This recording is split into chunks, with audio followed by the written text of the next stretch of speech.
In the middle of the most famous sermon ever preached, the Gospel of Matthew does something unexpected. It leaves a single Aramaic word sitting right in the middle of the Greek text. Untranslated, unexplained, just left there for the reader to stumble over. Most readers assume Jesus is simply telling his disciples to watch their language. We read the Sermon on the Mount. We arrive at Matthew chapter 5, and we think we are getting a lesson on anger management.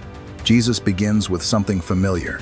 He says, "You have heard that it was said to the people long ago, 'You shall not murder,' and anyone who murders will be subject to judgment." Everyone listening on that hillside in the first century would have nodded in agreement. This was the bedrock of their society. The sixth commandment. Murder leaves a physical body. It leaves undeniable evidence.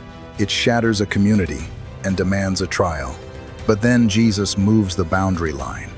He says, "But I tell you that anyone who is angry with a brother or sister will be subject to judgment." If Jesus stopped right there, the teaching would be difficult, but clear. He is taking the ancient law against physical murder and pulling it inward. He is applying it to the invisible landscape of the human heart. He is showing that the root of violence is unrighteous anger, but Jesus does not stop there. He pushes further, and this is where the text gets strange. He introduces a specific insult. He says, "Again, anyone who says to a brother or sister, 'Raca,' is answerable to the court." Raca. It is a harsh, guttural sound. It does not belong in the Greek language. When the Gospel of Matthew was written down, the author translated all of the other Aramaic words Jesus spoke into Greek, so the wider world could understand them, but not this one. This word was deliberately preserved in its original, raw, cultural form. Many modern English versions try to help us out. They translate Raca as fool, or empty-headed, or idiot. And because of that, we tend to read this passage as a basic moral warning. Do not call people names. Do not use bad words. Do not let your temper get the best of you. But Jesus is not giving a lesson on polite vocabulary. If this were just about avoiding bad words, any synonym would do. By preserving the exact Aramaic insult, the text is signaling that something much deeper and much darker is being addressed. Jesus is not just managing behavior. He is exposing the exact moment when ordinary human anger mutates into something lethal. Think about the tension Jesus creates in this single sentence. He equates a spoken word with the shedding of blood. He takes a casual, everyday insult and attaches a terrifying legal consequence to it. He says that saying this one word makes a person answerable to the highest court in the land. To a modern reader, this sounds like an exaggeration. It sounds like Jesus is using hyperbole to make a strong point about being kind to one another. But Jesus is not exaggerating. He is diagnosing a spiritual disease. He is tracking the quiet, internal progression of how a human heart slowly learns to dismantle the dignity of another person. He is revealing how the kingdom of heaven views human life. And the pivot point of that destruction, the dangerous bridge between feeling a frustrated emotion and entirely condemning a human soul, is wrapped up in this one untranslated word. To understand why Jesus treats this specific word like a capital offense, we cannot just read it as a generic insult. We have to look underneath it. We have to uncover what this word actually means in its original language and what it does to the person who hears it. Let's start by looking at the word itself. The word is Raca. It comes from an ancient Aramaic root, Raca, and if you trace how it was used in the first century world, the core meaning is empty, vain, or worthless. The root word itself carries the idea of emptying something out, like taking a pitcher of water and pouring it onto the ground until nothing is left inside. When applied to an object, it means the object has no further use. It is depleted. But when applied to a human being, it becomes something terrifying. The sound of the word is just as important as its definition. Raca is a guttural sound. You have to clear your throat to say it. With the hard R and the harsh K sound, in the ancient Near East, it was almost an onomatopoeia for the act of spitting. To say Raca to someone was not just to give them a label, it was to spit out their identity. It was a verbal dismissal of their humanity. When modern English translations approach this word, they often use terms like fool, or idiot, or empty-headed. Those translations are not entirely wrong, but they are not large enough to carry the full weight of the original insult. When we call someone an idiot in modern English, we are usually attacking their intelligence. We are saying they made a foolish decision, or they lack understanding. But Raca does not attack a person's intelligence. It attacks their substance. It is the act of looking at another human being and deciding that they are empty, that they have no inherent value, that they are essentially nothing. Think about the posture required to say a word like that. You cannot say Raca from a position of equality. To call someone empty, you have to position yourself above them. You have to assume the role of a judge, looking down on a subject. It is the language of supreme arrogance. It is a word that says, I matter, and you do not. I am full of substance, and you are a void. This is the critical difference between anger and contempt. Anger is an emotion. It is a response to an offense. You can be angry with someone and still recognize their humanity. In fact, anger often implies that you expect better from them, which means you still see their value. But contempt is different. Contempt is cold. Contempt does not seek an apology or a resolution. Contempt simply dismisses. Anger says, you did something wrong. Contempt says, you are nothing. In the Greco-Roman and Jewish cultures of the 1st century, honor and shame were the deepest currencies of society. To publicly strip someone of their honor with a word like Raca was to destroy their social existence. It was a weapon designed to demean, to belittle, and to erase. Jesus knows that no one wakes up and commits murder out of nowhere. The path to physical violence is almost always paved by verbal and emotional violence. Before you can strike someone, before you can oppress someone, before you can kill someone, you first have to convince yourself that they do not matter.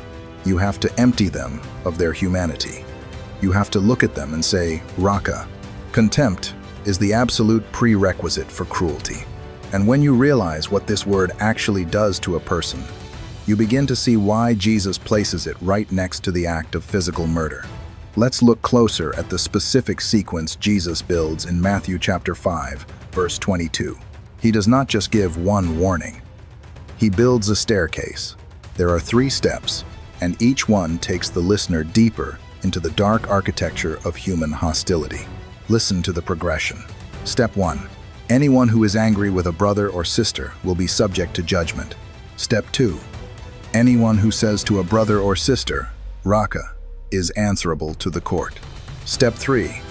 Anyone who says, you fool, will be in danger of the fire of hell. This is not a random list of warnings. It is a carefully constructed sequence. Jesus is showing how destruction escalates, both in the action itself and in the penalty it demands. Look at the first step, anger. Anger is internal. It happens inside the chest. It is a quiet fire. But even this invisible fire has a consequence. Jesus says, unrighteous anger makes a person subject to judgment. In the 1st century context, this meant the local village court, a local council of elders who handled small, everyday disputes. But then the fire moves from the chest to the throat. This is step 2. The word Raca. As we have seen, this is the expression of contempt.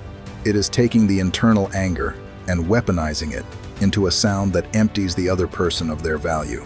And notice what happens to the penalty. It escalates dramatically. Jesus says the person who says Raca is answerable to the court. But the word he uses for court here is not the local village council. He uses the word Sanhedrin. The Sanhedrin was the supreme court of ancient Israel. It was a council of 71 elite leaders sitting in Jerusalem. They did not deal with petty arguments or minor offenses. The Sanhedrin dealt with capital crimes. They tried false prophets. They handled cases of high treason against God and the nation. Then comes the final step. Anyone who says, you fool. In English, fool sounds like a mild playground insult, but the Greek word here is moros. In the biblical tradition, A fool is not someone who lacks education. A fool is someone who is morally bankrupt. It is someone who has abandoned God completely. To call someone moros was to declare them entirely unredeemable. It was to step into the place of God and pronounce a final, damning judgment over their soul. And the penalty for this final step? Jesus says they are in danger of the fire of hell. He uses the word Gehenna, a valley outside Jerusalem, historically associated with burning refuse and ultimate destruction. Look at the whole movement. It starts with an emotion, anger. It moves to an insult of contempt, Raca. It ends with a total condemnation, you fool. And the penalty moves from the local court to the Supreme Court, to the fire of Gehenna. Jesus is tracing the anatomy of murder before a physical blow is ever struck. He is showing that violence does not begin when a weapon is drawn. It begins when the heart decides another person is worthless. Sitting right in the middle of this terrifying progression is the word Raca. It is the lethal bridge. It is the exact moment when frustration turns into contempt. It is the boundary line where you stop seeing a person as a human being and start seeing them as an empty void. But Jesus is doing something shocking here. He is taking an ordinary, everyday insult that people threw around the marketplaces of Galilee, and he is attaching a terrifying legal consequence to it. He is treating a careless word like an act of high treason. Imagine sitting on the grass near Capernaum in the 1st century, listening to this rabbi from Nazareth. You know the law of your land. You know exactly how the court system works. If you steal a sheep, you go to the local judges at the city gate. If you commit a physical assault, you face a localized judgment. But the Sanhedrin? That was a terrifying word. The Sanhedrin was the Great Council. It was a gathering of 71 elite scholars, priests, and elders, overseen by the high priest himself. They sat in a massive semicircle in the chamber of hewn stone, right inside the temple complex in Jerusalem. They were the ultimate authority. They did not deal with minor disputes between farmers. They handled matters of national survival. They tried false prophets. They judged cases of blasphemy. They dealt with high treason against the God of Israel. And Jesus stands on a hillside and says that if you look at your brother and say, Raca, you belong in that room. You belong on trial for your life before the highest judges in the nation. To the original audience, this would have sounded absurd. It would be like telling a modern crowd that someone muttering an insult in traffic should be dragged before the Supreme Court and tried for treason. The punishment does not seem to fit the crime. It feels completely out of proportion, but that tension is exactly the point Jesus is making. He is not drafting a new civil legal code for the local authorities. He is not suggesting that magistrates should start arresting people for name-calling and shipping them off to Jerusalem. He is giving his listeners a sudden, blinding glimpse into the legal system of heaven. He is showing us how God weighs the crime of contempt. Human courts measure the damage done to the physical body or to physical property. If you break someone's arm, a human court knows exactly how to handle it. If you steal someone's livelihood, a human judge can calculate the precise restitution required. But human courts do not know how to measure the damage done to a soul. God does. When Jesus elevates the word Raca to a Supreme Court offense, he is saying that verbal violence has massive spiritual gravity. It carries the weight of murder, even if no blood is spilled. To look at a human being and call them empty is not a minor misdemeanor in the kingdom of heaven. It is a capital crime. Why? Because of who is actually being insulted. When you dismiss and diminish a human being, you are not just committing an offense against a neighbor. You are committing an offense against the creator of that neighbor. In the ancient legal framework, this was a form of blasphemy. And blasphemy was exactly the kind of crime the Sanhedrin in Jerusalem was designed to judge. Pause for a second and see what has emerged. So far, this has not been a random set of ethical tips. The teaching began with a warning about anger, then moved to an Aramaic insult, and now it has escalated to the highest court in the land. The text is doing something deeper here. Jesus is pulling back the invisible curtain. He is revealing that human dignity is not a temporary social construct. It is a divine mandate. You do not have the authority to empty another person of their worth, because you are not the one who filled them with worth in the first place. To decide that someone is useless, worthless, or Raca is to step onto the throne of God and pronounce a final, damning judgment over his creation. That is the treason. That is why the penalty escalates so violently in the Sermon on the Mount. Jesus is tearing down the illusion that our private, quiet contempt is harmless. We like to think our internal judgments are safe as long as we never act on them. We like to believe that as long as our hands are clean of physical blood, our hearts are entirely clean of guilt. But Jesus says the courtroom of heaven operates on a completely different standard. The reason Jesus treats this word like a capital offense, and the reason it carries such staggering weight, goes all the way back to the very first pages of the Bible. To understand why Jesus treats contempt with such severe legal weight, we have to go back to the opening chapters of Genesis. In the ancient world, many cultures believed human beings were essentially worthless. In the mythologies surrounding ancient Israel, humans were often depicted as an afterthought. They were created to be slaves for the gods, built to do the heavy lifting so the divine beings could rest. In those stories, a human life was cheap. It was expendable. It was empty. But the God of Israel tells a completely different story. In Genesis chapter 1, God creates humanity in his own image. And in Genesis chapter 2, the text gives us a beautiful, intimate detail about how this happened.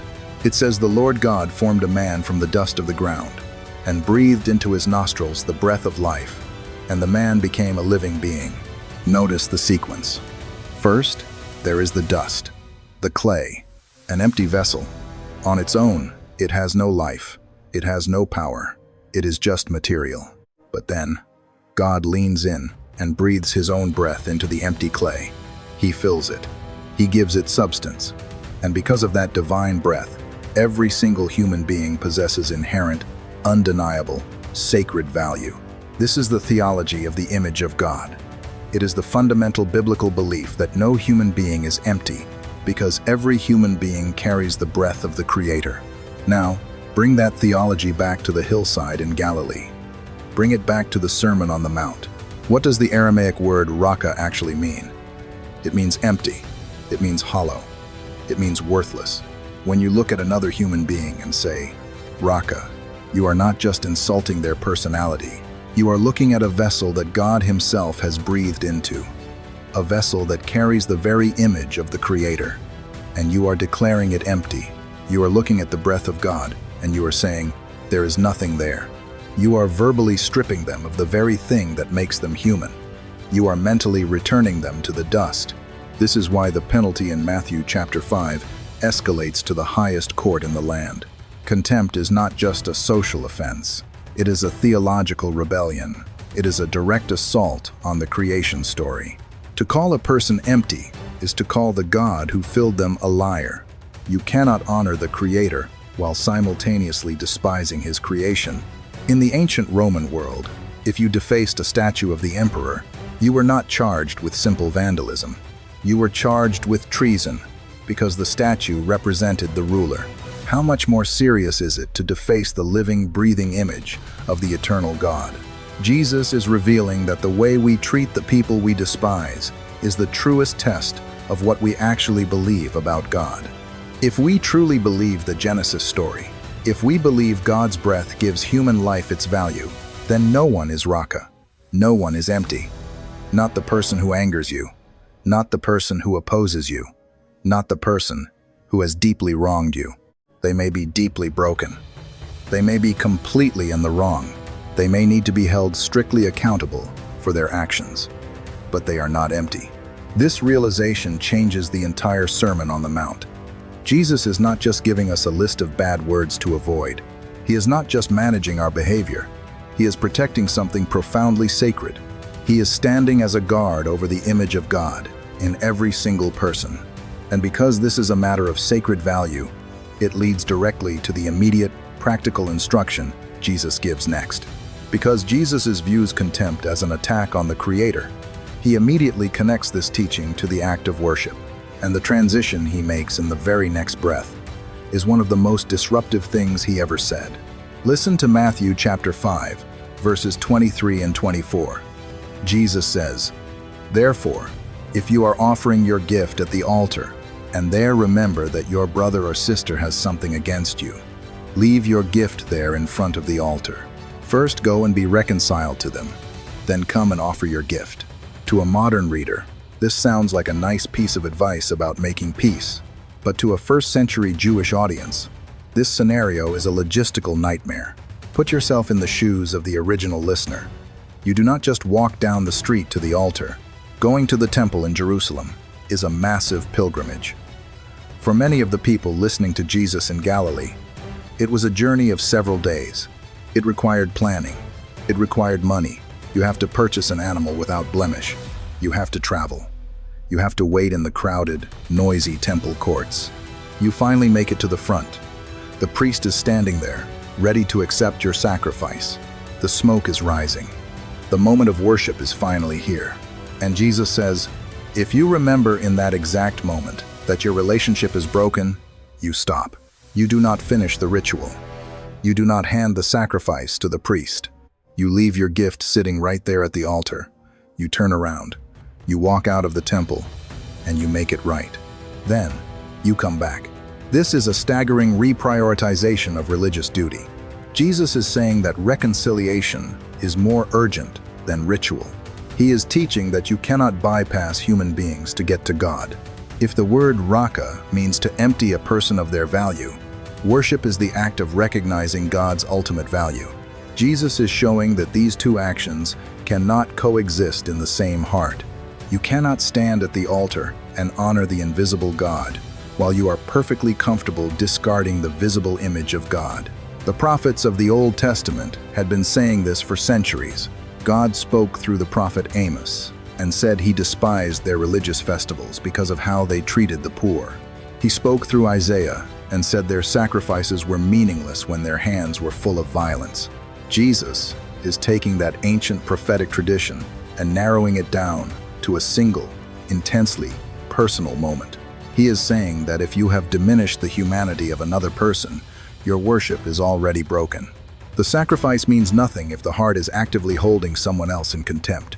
God does not want your offering if it comes from hands that are busy tearing down His creation. This disrupts everything we tend to believe about religious performance. We often treat worship as an isolated, vertical transaction between us and God. We think that as long as we are saying the right prayers, singing the right songs, and holding the right theology, our horizontal relationships do not really matter. But Jesus ties the vertical and the horizontal together with an unbreakable knot. How you treat the image of God dictates how you approach the altar of God. This is why the warning about the word Raca is so severe. It is not just that contempt damages human society.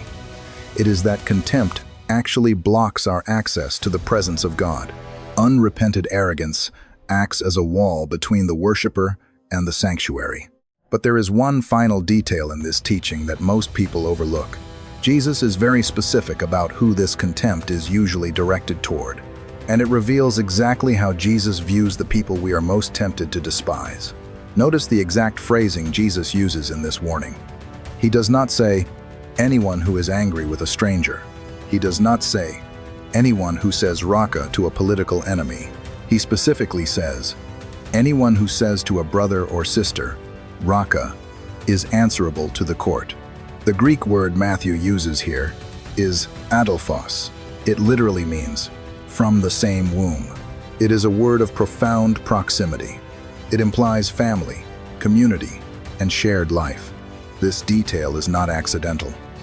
Why does Jesus focus his warning on the brother? Because contempt rarely begins with strangers. It is almost impossible to harbor deep, boiling contempt for someone you do not know. Contempt requires proximity. It breeds in familiarity.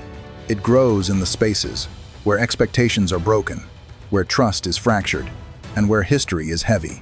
If we look back at the pattern of Scripture, this makes perfect sense. Look at the very first murder in the biblical story.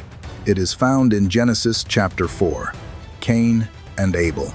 The first time human blood is spilled on the earth, It is not an act of war between two rival empires.